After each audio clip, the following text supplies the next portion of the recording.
Sir మమ్మల్ని రమ్మన్నారా? అవును చెప్పాను. నేటికి మీ ఇద్దరికి ఒక డ్యూటీ ఇవ్వాలని ఉండాను. ఈ రోజు కూడా నర్సరాపేటకి వెళ్ళాలా సార్? అది రేపు. నేటికి అది కాదు. ఉమెన్స్ కాలేజీకి మధ్యలో పొరికి పిల్లల గొడవ చాలా అయిందంట. కలెక్టర్ గారు కాల్ చేశారు. టాలెంటెడ్ అయిన పోలీస్ని అక్కడ వేయమన్నారు. స్టేషన్ లో మీరిద్దరిదనే టాలెంటెడ్. మేము అలాగంతే ఏం లేదు. అవును లేదు. అవును చెప్తున్నాగా. అలా అయితే ఇలాంటి తుకుడాకేసంతా మేము చూడం. అది నిర్ణయం చేసుకోవాల్సిన అధికారం నీకు లేదు. ఉమెన్స్ కాలేజ్ ముందు మీరు చెప్పేటువంటి పోకిరి ఎవరు లేరే? ఉన్నారు సార్. సోమవారం 7 పొరికీలు గొడవ చేశారు. మంగళవారం 9 మందిలు, గురువారం 13, బేస్తవారం 17. ఇలాగనే వెళ్తే ఇంకా ఒక నెలలో అక్కడ ఒక పొరికీలు సమావేశం జరుగుతుంది. అర్థమైందా? ఈ పోకిరిలను ఎలా సార్ చూసి కనిపెట్టేది? వాళ్ళందరూ చూసేదానికి నీలాగనే ఉంటారు. ఇడియట్. పొరికీల్ని కనపట్టం రాలేదంటున్నావు. నువ్వు ఒక పోలీసునవేయా? అమ్మాయిలందరినీ కిండల్ చేసే వాళ్ళందరే పొరికిలే. వాళ్ళని పోయి పట్టుకుని రండి. ఆడపిల్లల్ని అల్లరి చేసిన తర్వాత వాళ్ళని పట్టుకుంటే సరిపోద్ది కదా సార్? వద్దు, వాళ్ళందరికీ టీ బిస్కెట్ అన్ని ఇచ్చేసి దానికి తర్వాత పట్టుకుని రండి. మీ ఆటలన్నీ పోలీస్ స్టేషన్కి బయట పెట్టుకోండి. వెళ్ళండి. వెయిట్. పొరికీల్ని పట్టుకోవాల్సిన మీరే పొరికీలుగా మారిపోకండి. Okay, proceed. మనల్ని ఆయనలాగా అనుకున్నాడు. రారా భాస్కరా. ఏంటి? చాలా ఎండగా ఉందన్నాను సార్.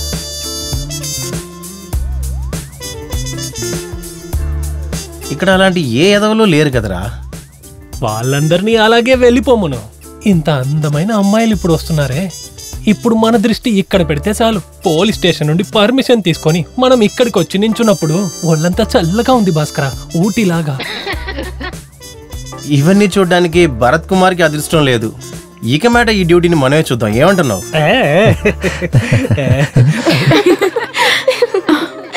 అయ్యో మోసం చేస్తాడు రా. ఏమైంది? తను ఈ కాలేజీలో చదువుతుందిరా.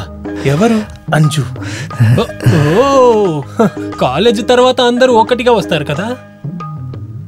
నువ్వు నా గురించి అంతా ఏం ఆలోచించకు. నేను అలాగే ఇక్కడి నుంచి వెళ్ళిపోతాను. మీరిద్దరూ ఎక్కడికైనా ఒంటరిగా వెళ్ళి మనసు విప్పి మాటలు మాట్లాడుకోండి. అరే అది కాదురా, తన దగ్గర నేను ఎస్ అని చెప్పాను రా. భగవంతుడా, నేను దారి గురించి ఆలోచించలేదే. ఇప్పుడు ఏం చేయాలి? ఇక ఒకటే దారే. No no no no. ఏ కానిస్టేబుల్, నువ్వేంటి పిచ్చోళ్ళ చేస్తున్నావు? యూనిఫామ్ వేసేటప్పుడు నాలాంటి ఒక పెద్ద అధికారి షర్ట్ లో స్టార్స్ పెట్టకపోతే గుర్తు చేయాల్సిన బాధ్యత నీదే కదా. ఒక కానిస్టేబుల్ అడిగిందని సమాధానం చెప్పు. అవును సార్, సారీ సార్. ఇలాంటి ఒక చిన్న విషయం కూడా నువ్వు గుర్తించడం లేదు కాబట్టి నువ్వు ఒక కానిస్టేబుల్ గాను, నేను ఒక పెద్ద ఎస్ఐ గాను ఉన్నావు. అంజు ఏంటి ఇటువైపు? నాన్న ఇక్కడికి ట్రాన్స్ఫర్ అయ్యారు. నేను ఈ కాలేజ్ లో జాయిన్ అయ్యాను. ఓ, నేను ఇంకా సర్కిల్ ఇన్స్పెక్టర్ గా ప్రమోషన్ అవ్వలేదు, ఇంకా ఎస్ఐ గానే ఉన్నాను. ఏం కానిస్టేబుల్స్ ఎలా వెళ్తుంది?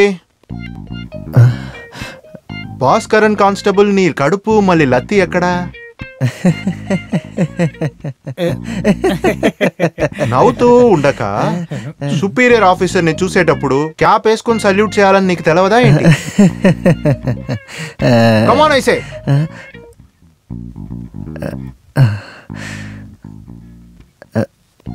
ఎస్ఐ అన్నారు. ఎస్ఐయా?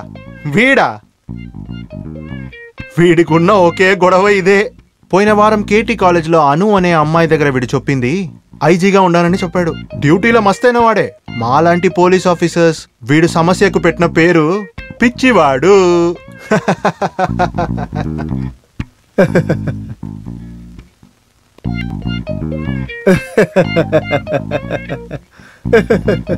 నువ్వు తాగడానికి నీళ్లు కూడా లేకుండా చనిపోతావురా ద్రోహి.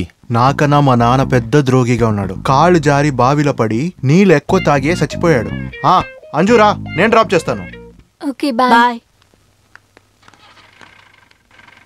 బాగా లోపలికి కూసో.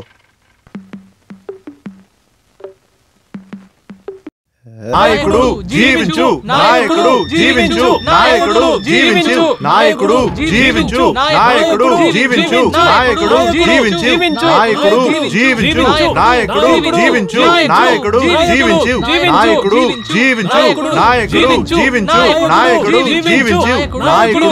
సార్, అన్నగారు పివిసి గారు వస్తున్నారు. తెలుస్తుంది. స్టేషన్ లోపలికి వచ్చి సద్దు వేయదని చెప్పు. అది చెప్పానంటే నేను ట్రాన్స్ఫర్ అయ్యి అడుగుకే వెళ్ళాలి. ఏమి చెప్పను కాదు, నెమ్మదిగా పనిచేసుకోను కాదు. నాయకుడు జీవించు, నాయకుడు జీవించు, నాయకుడు జీవించు, నాయకుడు. సారేంటి ఇంత దూరం? నేను ఒక ఫోన్ చేశానంటే నువ్వే మా ఇంటికి వస్తావు, అది నాకు తెలుసు. కానీ నేను అలా చేయను. ప్రజల నాయకుడు అన్నప్పుడు మీలాంటి ఆఫీసర్కి మర్యాద ఇవ్వాలి కదా. మర్యాద ఇచ్చి పుచ్చుకోవాలి అదంతా అలా ఉండనివ్వండి. నేను నీ దగ్గర ఒక ముఖ్యమైన విషయం మాట్లాడాలి. పనిలో ఉన్నారా ఏంటి? లేదది. పనుంటే నేను ఇప్పుడు వెళ్ళి తర్వాత వస్తాను. ఇప్పుడు పనిలో ఉన్నారా ఏంటి? లేదు, ఫ్రీగానే ఉన్నా. నేను చెప్పాను కదా ఎస్ఐ గారిది పెద్ద మనసు అని. ఆయనకున్న పనులన్నీ ఆపేసి నా పని మాత్రం చూస్తా అంటున్నారు. చూసారా? నాయకుడు జీవించు, నాయకుడు జీవించు, నాయకుడు జీవించు. ఇది పోలీస్ స్టేషన్ అని మీకు తెలుసు కదా. ఇక్కడ శబ్దం చేయకూడదు. మీరందరూ ఇక్కడే నిలబడండి. బయటనే ఉండండి. మీరు లోపలికి రాలేదా? వస్తాం సార్.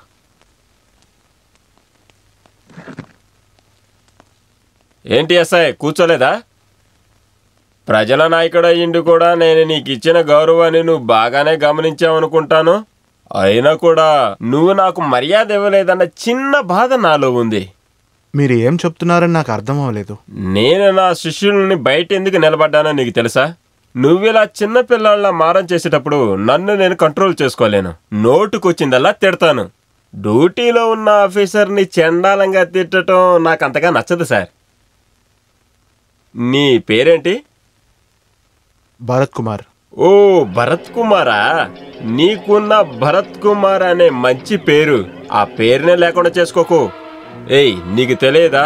25 లక్షలు పార్టీ ఫండ్ గా నేను వసూలు చేసే తీరాలి. తెలుసు. ఓ తెలుసా? అప్పుడు కావాలనే మా వాళ్ళు మెట్రో ఆఫీసులో డబ్బు కలెక్ట్ చేస్తుంటే నువ్వు వాళ్ళని ఆపేశావు కదా? నేను ఎవరిని ఎక్కరించలేదు సార్. మెట్రో కంపెనీ లేబర్ వాళ్ళు మళ్ళీ మేనేజర్ వాళ్ళు ఇక్కడ వచ్చి కంప్లైంట్ చేశారు సార్. మీ మనుషులు డబ్బు ఈని కొన్ని మందిల్ని ఎక్కరించారు, మళ్ళీ చేయి కూడా పెట్టారంట. అది నిజం కూడా అయ్యుండొచ్చు.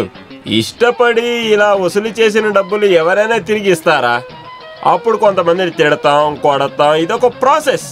ఈ 25 లక్షలు ఒక నెలలో మేము వసూలు చేసి ఇవ్వలేదంటే పార్టీలో నా 10 ఏమవుతుంది? ఆ వాసు గారే స్వయంగా ఈ డబ్బు తీసుకెళ్ళటానికి వస్తున్నారు. అది నీకు తెలుసా? మర్యాదగా ఉంటే నీ జీవితం బాగుంటుంది. మా వాళ్ళ కంటిలో ఒక్క బొట్టు కన్నీరు వచ్చినా ఇలా చూడు, పార్టీలో నాకు ఇంకొక పేరుంది. అది వినాలనుకోకో, నువ్వు తట్టుకోలేవు. ఇలా రా, ఇలా రా, రారా. ఇదే స్థలం? నెల్లూరు. ఇక్కడున్నావండి, అక్కడికి మార్పిస్తాను. జై భారత మాత, జై భారత మాత. నేనే కమరా. అవును సార్, సంతకం చేయడం కోసం వచ్చాను. అసలు మీ ఇంటికి మీకోసం వచ్చాను సార్. పగలు మిమ్మల్ని చూడడానికి కూడా మీ శిష్యులు నన్ను అనుమతించలేదు సార్. ఈ పని మధ్యలో నాకు టైం కావాలి కదా. తర్వాత ఎన్నికల్లో ఎమ్మెల్యేగా పోటీ చేయాలా లేక ఎంపీగా పోటీ చేయాలనే నేను ఆలోచించలేదు. ఎమ్మెల్యేగా పోటీ చేయటమే నాకు ఇష్టం. ఆ వెమ్ములో ఆ సీనుగాడు నాకు పెద్ద తలనొప్పిలా తయారయ్యారు. నేను ఎంపీగానే పోటీ చేయాలంట. అది ఎలా ఉండని నువ్వెందుకు ఎలా వచ్చావు? జీవితం గడవడం చాలా కష్టంగా ఉంది సార్. అందుకని నేను కూడా పార్టీలో జాయిన్ అవుతామని. నేను నీలాగా చాలా మంది పార్టీలో పనిచేస్తున్నారు. ఉన్నా పర్వాలేదు, నేను ఆలోచిస్తాను. సరే సార్. మీ నాన్న కొట్టంగుచ్చి గోపాలం నా స్థలంలో కొబ్బరి బండాలు అమ్ముకుంటూ ఉండేవాడు. పార్టీలో మెంబర్ అయ్యేంత వరకు మీ నాన్న దగ్గర పనిచేస్తే నీ ప్రాబ్లం ఏంటి కమరా? ఒళ్ళు బాగా బలిసింది సార్. చెట్టు జమలు ఎక్కడో అవ్వాలి కాదు. బరువు తగ్గించి తర్వాత పెరుగు. ఎక్కితే సరిపోతుందా? కిందకి దిగొద్దా సార్? అయితే నువ్వు ఒకటి చెయ్యి. నీ స్నేహితులందరినీ పిలిచి 25 లక్షలు వసూలు చేసి నువ్వే పోటీ చేయి. అంతవరకు ఈ సంతకం పెట్టిపో. ఇదే తలరాత అంటే ఒక్కొక్కడికి ఒక్కో తలరాత. నాకు లాకప్పు, ఈయనకి చట్టసభ.